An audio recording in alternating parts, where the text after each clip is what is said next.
So to create data tables, what you're going to do is after you have your database, you're going to want to go to the table and you're going to right click new, and then you're going to want to create table this way. After you get done, you can save it and make sure you label it as your, however you need to label it.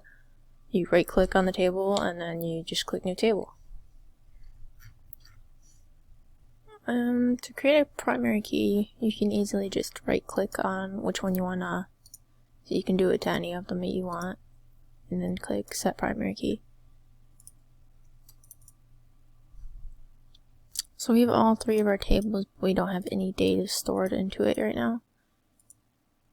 So you're gonna pick on one of the tables that you want, and you can do edit top 200 rows. And then you can add all of your data.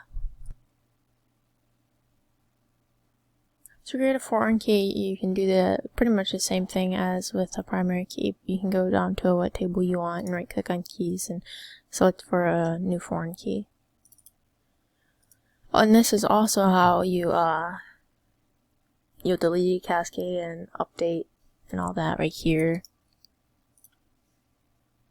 So I know how to do this all, but I haven't really had time to work through it, so I'm fine with the grade I get. But usually, like, if you go through your tables and connect them right and all that, you'd right click on here and you would get some options that say no action, cascade, set null, set default, and you'd want to click on cascade. And you get a message, you click yes, and it will tell you it'll create a table with the delete cascade option. And then for the same thing you do for the update as well.